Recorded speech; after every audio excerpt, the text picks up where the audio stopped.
Welcome to Affirmantra Tea, a podcast that's here to encourage and challenge you on your journey as I share mine.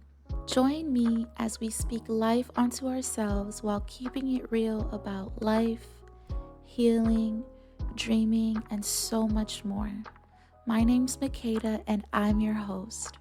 Thank you so much for being here. Hey everyone, welcome back to Affirmantra Tea. It has been a while. So much has transpired, but I'm happy to be back and I'm happy that you're here with me. Um, there's just so much I could get into right now, but I'm gonna space it out for this episode and future episodes. But as you guys know, or some of you guys may know, I am a new mom, and that is very exciting. And I've been enjoying this new role, and I needed some time. But like I said, I am ecstatic to be back. I miss this platform so much, and I just want to say thank you to everyone that has been listening, that has listened to past episodes, who's asked for Affirmantra Tea. You guys have definitely motivated me and inspired me to come back. So by the time this episode comes out, it'll be 2023. Okay, it's a brand new year. And during this time of New Year's, people tend to have this idea of new year, new me, or they're inspired to set goals, which I'm all here for. But in this episode, I really wanted to specifically talk about what happens after you set your goals. What ways can you motivate yourself to pursue these goals, and how to keep the inspiration or momentum alive, not just during New Year's, but throughout the year. So, of course, you guys know I'm big into affirmations, and this podcast started because of affirmations. So, stick around because towards the end of the episode, I will be giving you guys some affirmations to reflect on and to repeat. So, let's get into it.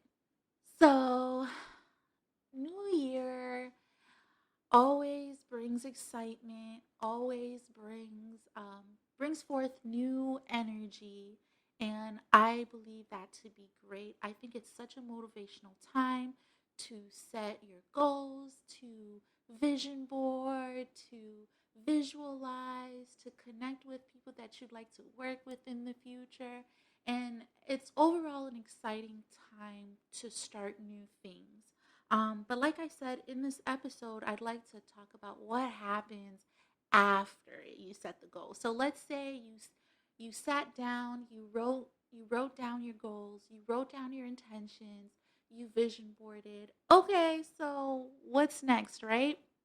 Um, I think that there are several different types of approaches that people have when it comes to attacking a goal. We have the just do it mentality, like Nike. um, and I think that works for a lot of people. A lot of people push through procrastination with that just do it mentality. And there's also the plan and execute. That's definitely me. That I'm the writer, plan out each step, write out what I need, what tools do I need, who do I need to reach out to, and then planning the execution.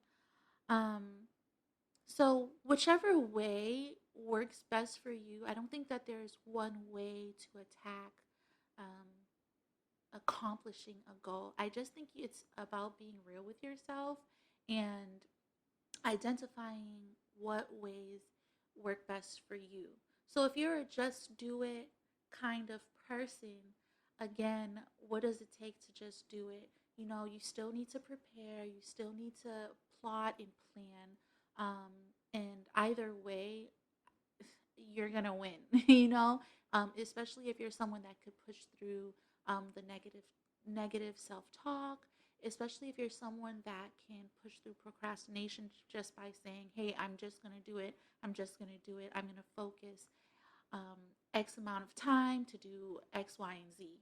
If that's you, that's great. But for myself, I'm a planner and executor. I like to know things in advance so that I can properly plan and execute. So, the way that I approach goal setting for the year is breaking things down into quarters. So, I broke my year down into 4 quarters and um, focused on each quarter what I'd like to do, what I'd like to accomplish. And obviously, I just kind of focused on the first quarter. And with this, I set out things that I would like to achieve, and then underneath that, what it would take to achieve that. So let me give you an example. With this podcast, I started planning the comeback maybe in November. And I was like, okay, what would it take for me to come back full force? Especially because now I have a baby. And that's one of the things with goal setting. You really have to be realistic and honest with yourself. I think it's important to set dates, even if you don't accomplish the goal on that date, but even if it's like the following week or the following month, but you still have that kind of as a guide. So there was that. So because I had a baby, I really had to plan ahead of time what it would be like to set the tone. And as you guys can see, I'm trying this new thing with visuals. So when setting goals, it's very important for you to be honest with yourself. It's very important for you to acknowledge what you already have and what you might not have and how much time it will take for you to get it. It's just very, very important that um, for your execution.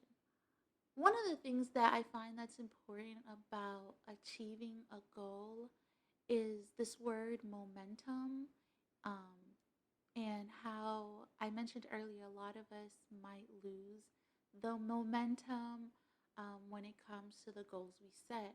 And so I'm wondering, how do we keep that momentum alive when it comes to achieving our goals? And I could only speak from personal experience. For me, I'm very big on being inspired. So if my goal is to accomplish this podcast, how can I keep myself inspired? How can I remember the why behind the goal? And so for me, like coming to this platform again has a lot to do with being inspired by other podcasters, being inspired by my friends, being inspired by past episodes, and just realizing like, okay, I can get this done, I can do it, and remembering why my goal is my goal. So if you're someone who struggles with keeping the momentum, if your goal is, hey, I want to go to the gym 3 times a week, okay, what is your why? And I think meditating and reflecting on your why will keep your momentum. um, the other part of goal setting that people don't really like to talk about is like tricking yourself, right? I know specifically with the gym or healthy eating or whatever it is, I oftentimes have to trick myself. I have to play little mind games with myself. Like, okay, if you're going to go to the gym, you're going to go to the gym for an hour and you're going to do this. And while you're there, you're going to listen to this music and it's going to motivate.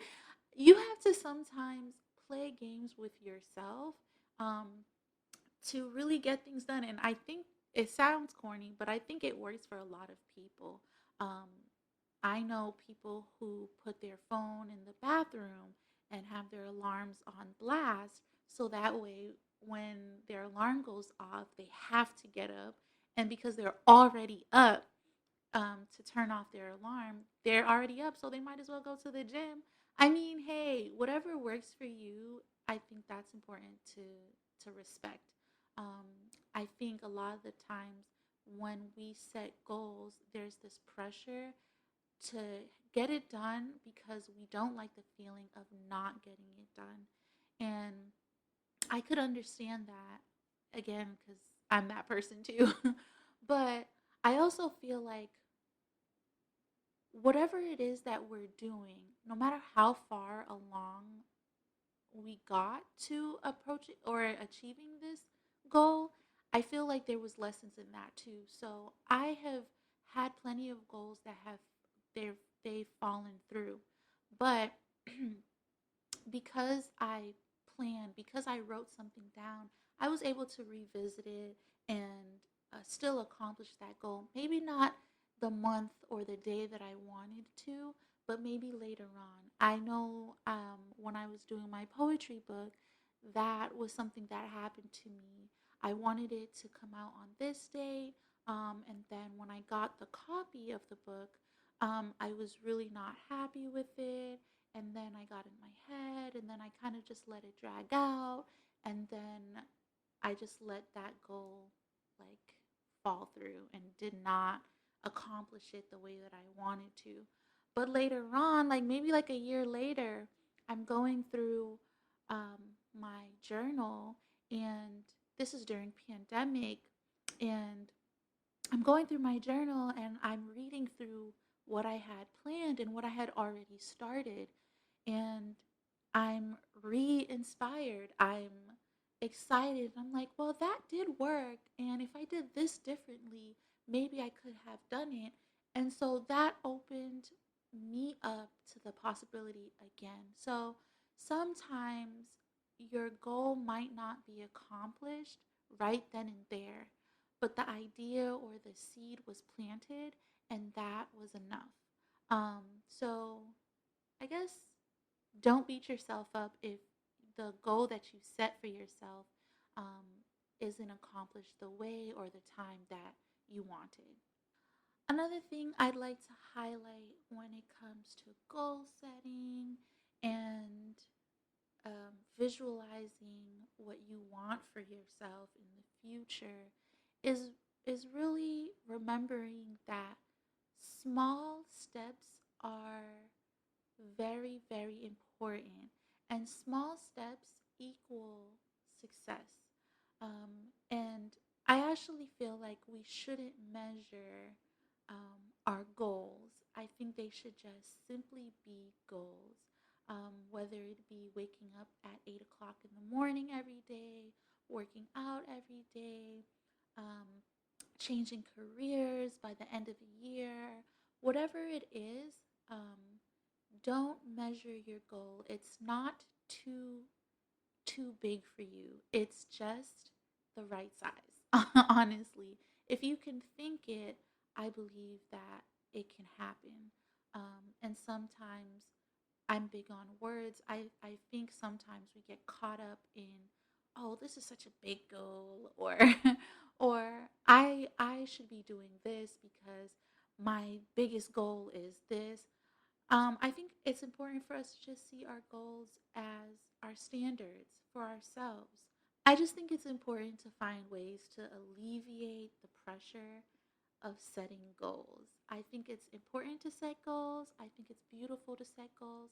I encourage everybody to set goals, not just at New Year's, but quarterly. Maybe every 3 months, sit down with yourself and ask yourself, what do you want for the next 3 months? Or if you can, monthly, what are my monthly goals? What are my weekly goals? What are my daily goals? Whatever really works for you.